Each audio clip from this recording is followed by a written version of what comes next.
Hi guys, welcome back to my channel. If you're new here, my name is Sandra Ogbonna. I live in the province of Alberta, Canada, particularly in Edmonton, and I like to vlog about life in Canada, settling into Canada, to provide helpful tips that can help anyone basically settle into Canada seamlessly. Today I'll be talking about a couple of things, and one of those is, guys, when you come and you're probably moving from point A to point B and you're using the bus and the trains and all of that, you'll be getting tickets, of course, to get on bus or get on train. Guys, I want to let you know that please, if you're to validate those tickets, maybe at the train station, make sure you get the ticket validated. Failure to do so means that you'll be fined. You can be fined as much as $150 for a ticket, a tiny ticket that is just $3. That's how crazy it is, and this is real because it happened to my sister just a couple of days ago. Like, she normally gets on the train, but she doesn't get it validated because she's like, nobody really asks her, and nobody will ask you because they just expect that you do the right thing. All right, and this was it for her. She got on the train and she forgot to validate the ticket. Sorry, a bus just passed by. She forgot to validate the ticket, and what happened was that she got off the train this particular time, and this is someone who has been using train severally. She got off the train and the officials at the train station booked her. How much? $150 for a ticket that was just $3. That's crazy. Using Nigeria's exchange rate now, that's like 100k for not validating a ticket of 1,500 naira. Like, that's crazy. That's amazing. That's crazy. So please validate the tickets when you get to the train stations. They are validating machines at the train station where you just basically scan, and that's just it puts the number, I think some details on the ticket for you when you got in and when you got out, that kind of thing. Basically, it just makes sure you're doing the right thing, and if you don't, you'll be fine.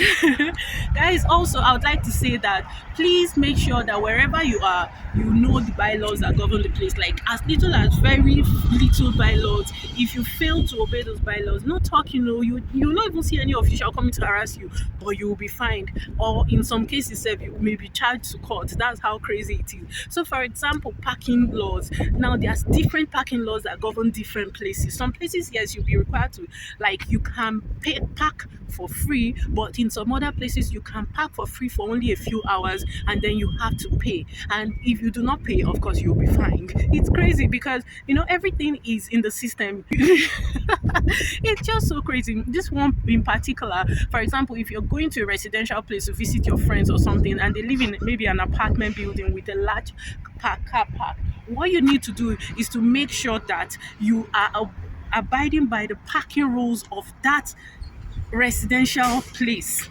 Yes, otherwise you will be fined. For example, don't go and park opposite a building where you are not entering. So don't go and park in, let's say, apartment building A when you're going to apartment building B, because apartment building B would ask you to scan something, a barcode you will scan, just to make sure that you are properly parked. If you park on the other side and then go to the other side to go and scan their barcode, you will come back and be fined. $80 will be waiting for you. If you fail to pay within a couple of days, they will add more money for you on top of that one. That's crazy, and that's how it is. So is the hard way the only way? They just expect that you know these things, and sometimes you don't know these things. You're new here, right? And they don't write those things everywhere. In most car parking areas, for example, where I am right now, I can see a barcode.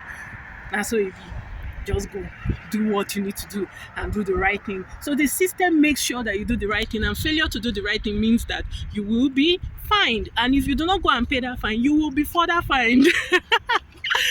So guys, lastly, when you come around and you're moving from point A to point B and you're probably using the bus or the train, please be safe, in the sense that there are several places that you may find maybe people that may be homeless, not just homeless people, because not the fact that you're homeless doesn't mean that you are funny, but then you just need to be very careful. There are some people who maybe look shady, look funny. They will find you, or maybe you and your child or someone just isolated in the parking at the bus stop.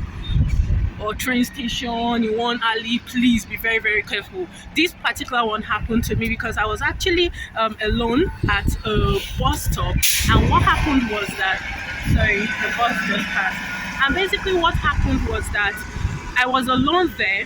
In the morning, I was trying to take the bus, and I just saw someone staggering towards me, and my instincts, he was all hooded. You know how, just your instincts. And then I saw a little pocket knife sticking out of his pocket. My instincts were like, Sandra, move out of this bus stop immediately. And I just stood up and left. And as I left, I saw like an elderly person who was walking her dog, and she said, oh, she lives around here, and that she knows the homeless person, and that her husband has been running about him, and that they see him around, and that he has knife, pocket knife. That's how crazy it is. Yes, just sometimes it's not just because they're homeless. Sometimes maybe they have taken drugs or something, or they are just not, okay. Be very careful. So please be careful. Yes.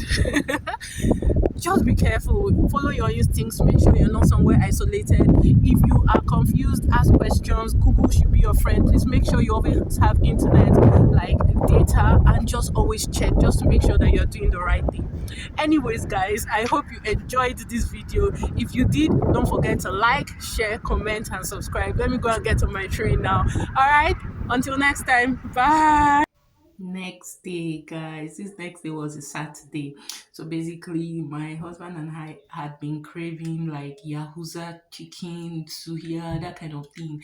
And that's how we found a Nigerian restaurant that actually does Yahuza chicken. Guys, this chicken is like 90% close to the Yahuza chicken. It was good. It was so good. Like, guys, if you know Yahuza chicken, I'm a big fan of Yahuza chicken.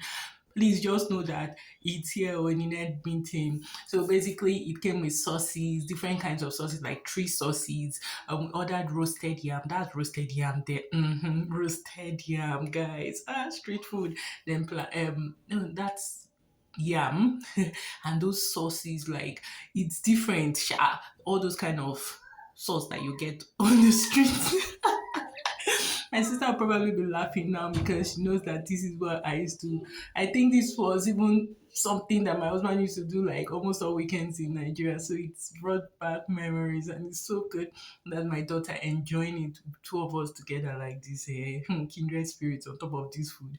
We enjoyed and enjoyed it. Like at first, we're both standing, we're like, let's taste until we sat down. We had to balance very well. That food was giving. Let's taste the Yauza chicken. Amazing. This chicken was everything, all shades of. It wasn't too dry, it was just nice. Then we now washed it down with some wine for the adults share. So guys, if you want Nigerian food, all kinds of Nigerian food, they're available in Edmonton. This was even delivered to us. We didn't have to go to the restaurant. So if you enjoyed my video, please don't forget to like and subscribe. Bye.